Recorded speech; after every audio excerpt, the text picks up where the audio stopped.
Hey everybody, welcome to my channel. This is Texas Girl DIYs. Today's video is part of a monthly DIY challenge hosted by Heidi Sonboul. Each month she posts a new DIY challenge, and this month the theme is red, white, and blue. So what you can do is, after you watch this video, go down to the description box below and there will be a playlist link that you can click on that will take you to all the wonderful creators taking part in this DIY challenge. Also linked down below will be a link to Heidi Sonboul's channel as well. If you are new to my channel, welcome. My name is Jamie. I am so glad that you are here, and I hope that you consider subscribing. If you do, be sure to ring that little bell so you can get notified anytime I upload a new video. And if you enjoy the video, give me a big thumbs up. Really helps my channel. All right, anyway, let's go ahead and jump into these DIYs. For our first project, I'm going to start off with these cute little rain boots that I had found over at Dollar General, and they are ceramic. They are about $3 a piece, and the one thing I love about these the most is a little tread on the bottom. How cute is that? So because our theme is red, white, and blue and not red, yellow, and blue, I'm going to go in with my Waverly white chalk paint, and I'm painting the yellow boot white.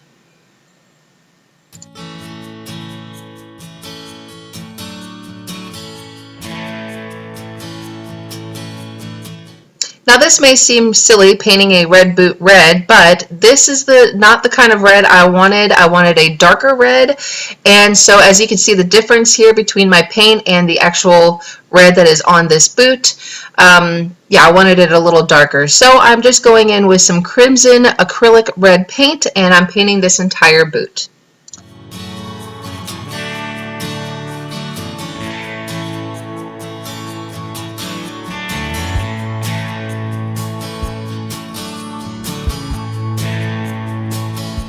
Watching one of my favorite YouTubers while I paint, can anybody tell me who those two people were? I know that was a quick flash, but I'll give you a clue. She loves coffee. Anyway, so next thing I'm doing is I'm taking my blue rain boot and I am painting it blue. And I cannot remember the name of this color blue, but it's acrylic paint and it's like phthylio. I'm not really sure. I'll have to leave the name of it in the description box below. I love this shade of blue for my 4th of July crafts because I think it is very pretty, it's bold, and it's very eye-catching. So the other thing I decided to do, I was really trying to steer clear of those white lines that are on the rain boots, but then I wanted everything to be a more uniform, so I ended up just covering over top of those white lines.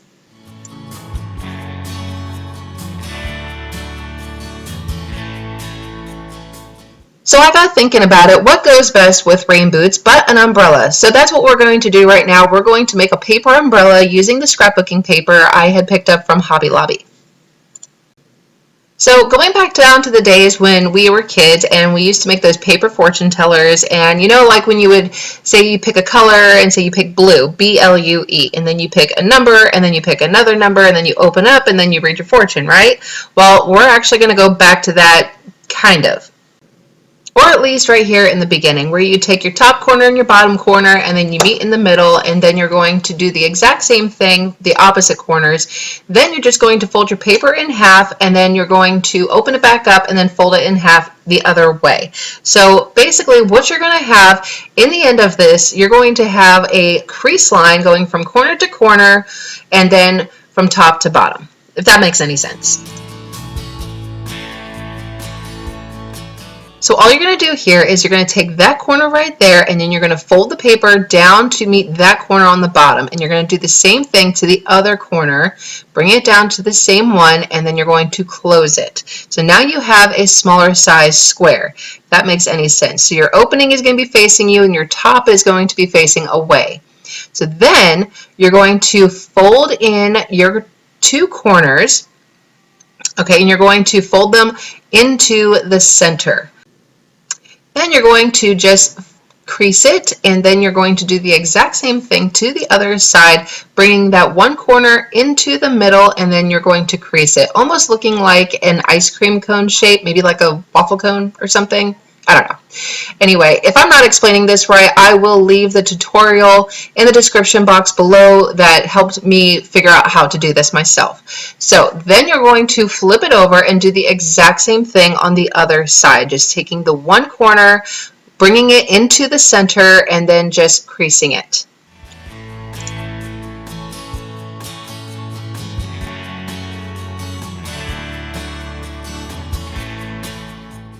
Then the next thing you want to do is just open up one of those corners, slide your thumb into the little pocket, opening it up just a little bit, and you're just going to push it in.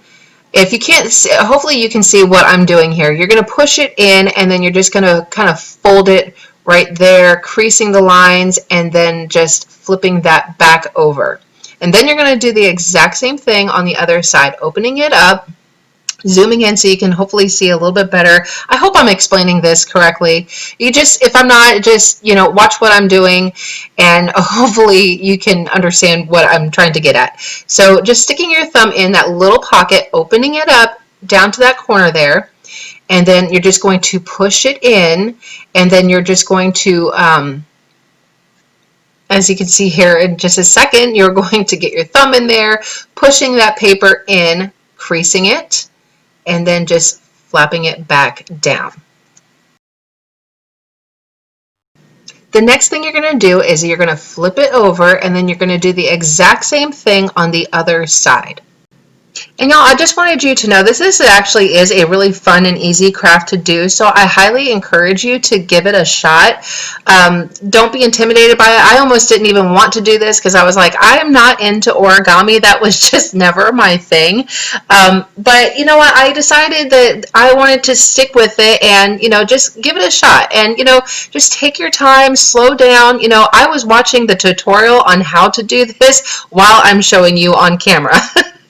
So just give it a shot and see what you think. This turned out really cute.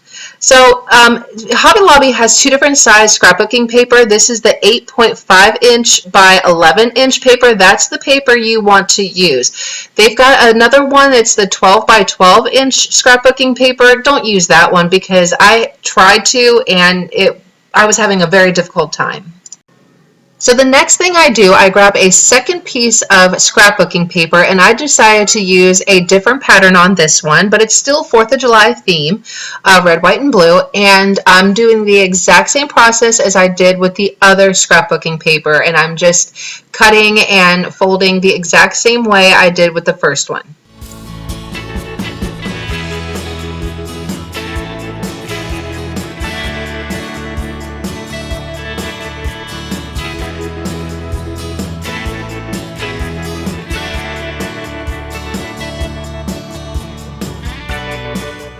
So now the next thing I'm going to do is I'm taking my pencil and I'm going to be making some curvy lines. You know how the bottom of umbrellas will have like a curvy bottom? So that's what you want to do, is that you just want to go part of the way up on your paper, and then you're just going to go from the middle and just kind of curve out. And then with my craft scissors, I go ahead and cut it out. So now here I'm just taking my pencil and I'm going about halfway up my paper and I'm just making some lines, and then going with my craft scissors, I'm just cutting out a notch. Don't cut all the way through, you just want to cut out a notch on both sides.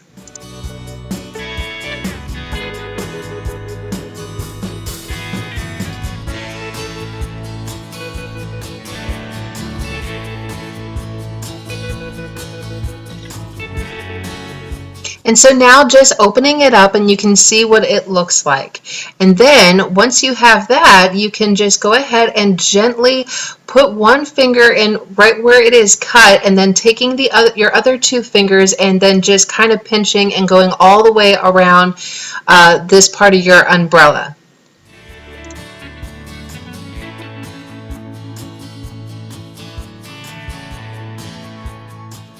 So now this is what it should look like when you're all done, and then I'm just bunching it back up and then just kind of creasing my lines again so that it really stands out. So now going back to our first piece of paper, we're basically going to do the same thing just on the bottom, where we're just going to take our pencil and then we're going to do the little curvy lines on the bottom, and then we're going to take our craft scissors and cut it out. So now opening up your paper, you should be able to take your other scrapbooking paper, fit it inside there, and matching up the lines.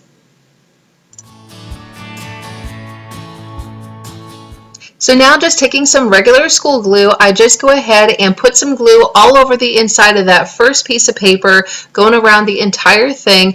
And then once I have that all done, I'm going to put the other scrapbooking paper inside there and then sealing it together. And if you need to add more glue, feel free to add more glue wherever it is needed.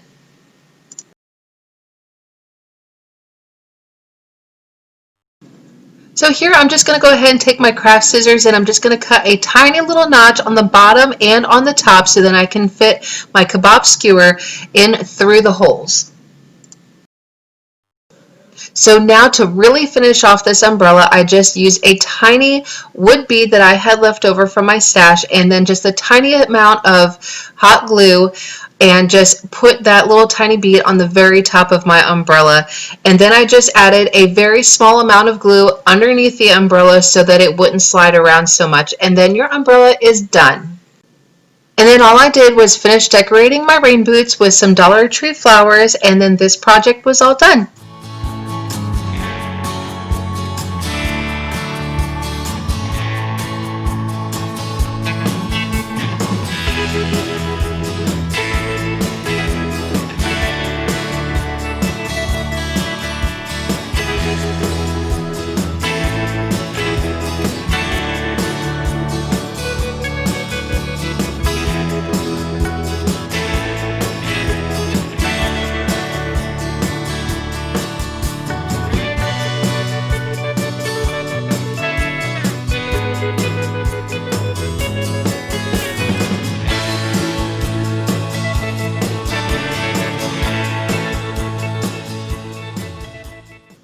Now for our next DIY, I have this basket that I picked up from Goodwill, and I think I got it for $1.99, and I thought this was the perfect size. So now I know that this basket is already red, but I wanted to make everywhere you see red, I wanted to paint it blue, and I'm using Apple Barrel paint in Award Blue.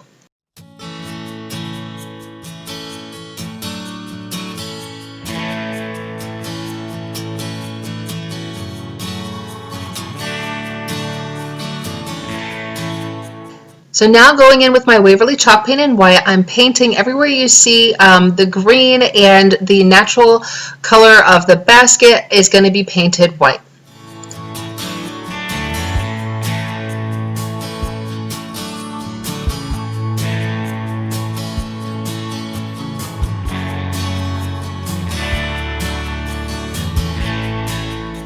So this is what it looks like after it's finished painting. I did not paint the inside because it's not necessary.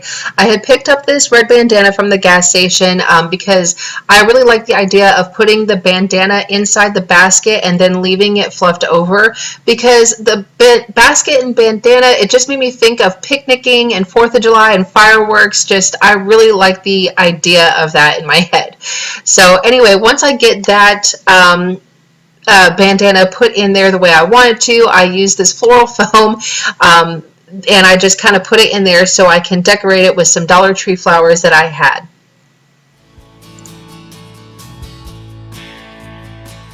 And then I also picked up this 3-pack of American flags, also from Dollar Tree, and I'm going to use this eucalyptus that I picked up from Walmart, about 75 cents, which was awesome. And then I'm just going to go ahead and decorate it.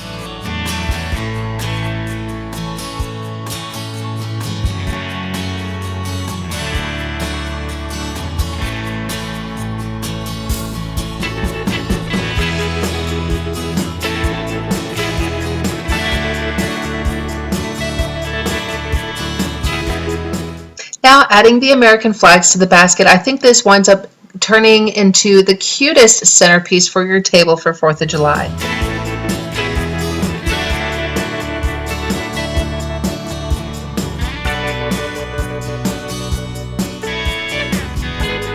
Now going in with this foam scatter, also from Dollar Tree, I just take 3 of the stars, a red, a white, and a blue, and then I just put them on the end of the skewers and I arrange them into the basket. Now one thing that I did do that I didn't show is that I took 2 of the red stars, hot glued it onto some twine, and then wrapped it around the side of the basket, and I think this looks so stinking cute.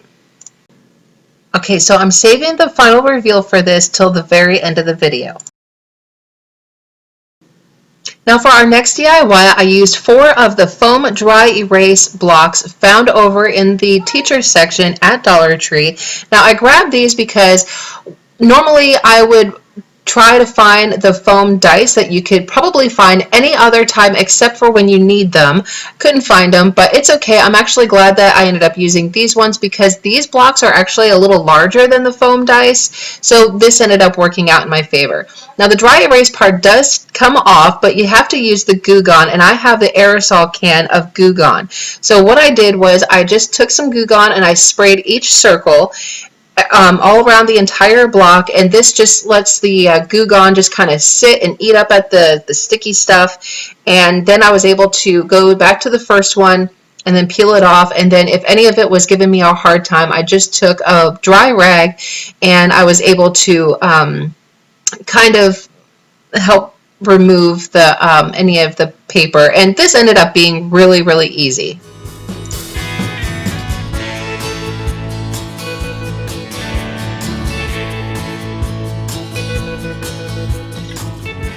So I thought my camera was recording when I was painting this block blue, but apparently it wasn't. So I painted one of the blocks blue, as you can already see, and now I'm going to take my next block and paint it white with the Waverly chalk paint. So I have one blue block, I have one white block, and the other 2 are going to be painted red.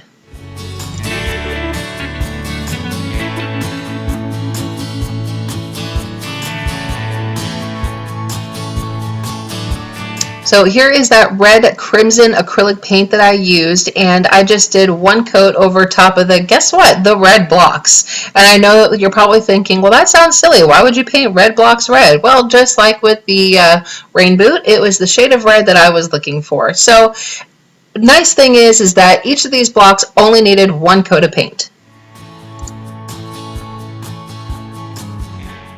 So next I found these jute stickers. They're the letter stickers. These I think are new because I've never seen these ones before, and they're really pretty on their own, but I needed to paint these. And the nice thing is I noticed that they give you a couple extra sheets of each of the letters, so that was kind of handy. So then I just took my white paint and I painted USA, and if you see on the one sheet of stickers, I really only needed to use the one sheet because there's the A, the U, and the S, so that second sheet was completely unnecessary, but I didn't catch that in time. So now going in with some Mod Podge, I just took my stickers and I put them on my blocks, and then I just did one thin coat of Mod Podge over top of it just for that long-lasting hold. And as you can see that I ended up having to go back and paint the S red because a white S on a white block was probably not going to show up. So I had to go and paint it red, did that, let it dry, put it on the block, add some Mod Podge, there you go. So now on the blue block, I am just taking my pencil and I'm just going to be tracing out a star. Now you probably can't see it on the camera, but in person I could see it just fine. And now if you have a silhouette or a Cricut or a stencil or anything like that in the shape of a star, feel free to do so. I don't have one, so I'm doing it freehand. Then going in with my white chalk paint marker, I'm going over top of my star and just drawing that out. Now my paint marker is not as bright as I was hoping it would be, so as soon as I am done drawing it out with my paint marker, I go over it with my Waverly white chalk paint and a very small paintbrush, and I paint over top of it. And now I did go and do 2 coats over top of this star because I really wanted it to stand out.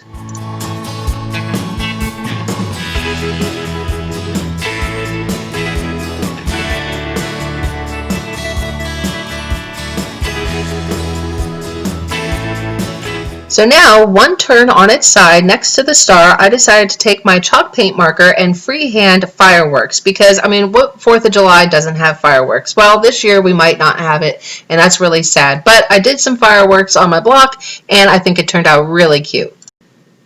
So after I was done that, I took my U block, and then also with the same paint marker, I painted the word God on it. Then I took my white block, flipped it over on its side. With my Sharpie black marker, I wrote the word bless. And then on the last red block, I wrote the word the.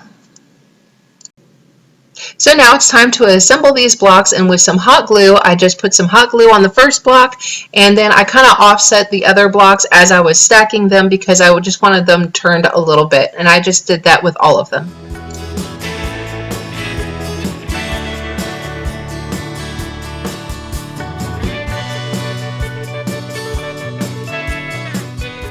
Now for our fourth and final DIY, we're going to make some 4th of July farmhouse beads. Now I happen to have 6 of these wood beads from Hobby Lobby, and these are much larger than the ones that I have in the container from Michaels. Now from Michaels, I have a bunch of the medium-sized wood beads. I'm going to set aside, I think, like 18 of them, and I'm also going to be saving some of the small ones and medium ones, and I'm not going to be painting those ones at all, and you're going to see how I assemble them together.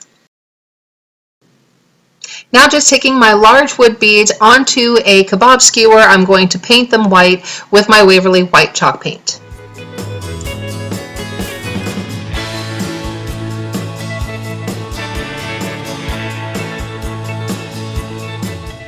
Again, with that crimson red acrylic paint, I'm going to be painting 6 of the medium-sized wood beads red.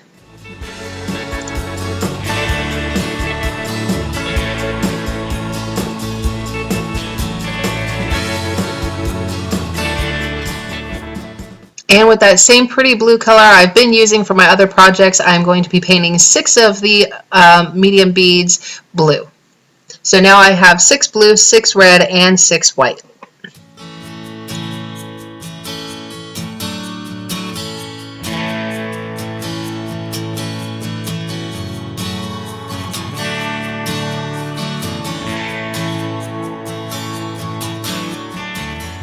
Now while those are drying, I have this wood star I picked up from Walmart, and they come in a pack of I don't know how many, but I think there were about like $1, $1.50 or something.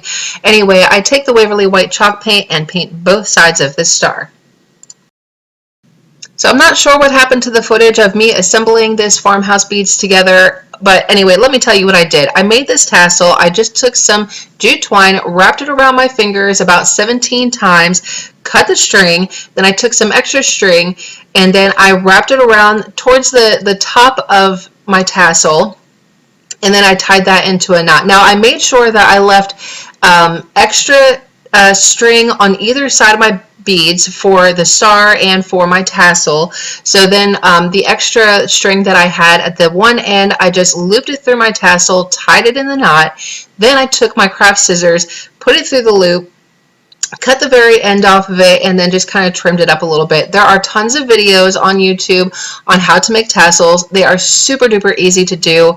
But anyway, and then for the other end, the wood star, all I did was for that end is I took the extra jute twine, I looped it through my star. Now the star does not actually have a hole in it. I ended up, what did I do? Oh, I think I took a screwdriver and I punctured a hole into it. I think that's what I did. So then I just took my jute twine, I went in through the back of the star, out through the front, around the star, back again through the back of the star, looped it around, and then tied it in a knot. If that makes any sense, I hope it does.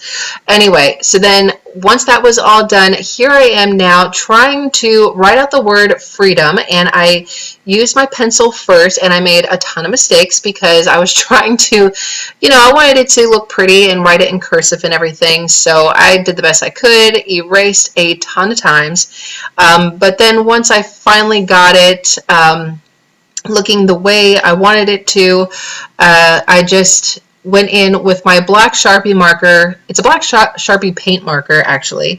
And then I traced over the word freedom, and there you have it. Now for the beads, you can actually take your red, white, and blue, and then regular wood beads, and do whatever pattern you want to. I was actually following a picture I'd seen on Pinterest.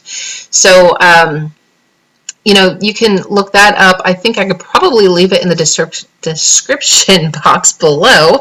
But anyway, so if you want to see what I did, I basically did, like, starting at the star, I have a wood bead, red bead, wood bead, white bead, and then I'm not sure. At one point I did like a plain wood, small, medium, small, and then the next bead. So you just have to look at that. But anyway, so here I go.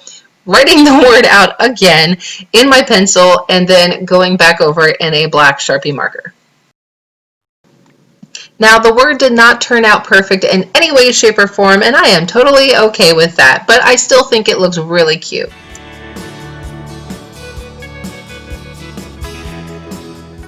And this is how everything turned out. The final reveal, I think this is so cute. As you can see, the blocks say, God bless the USA. I really like how this turned out. And if you did too, please hit that like button. And I hope that you consider subscribing. Now, please go ahead and scroll down to the description box and click on that playlist. Don't forget to watch the other friends in the DIY challenge and also go visit Heidi Sonboul at her channel as well. I hope you all have a wonderful, blessed day. Thanks for watching. Bye.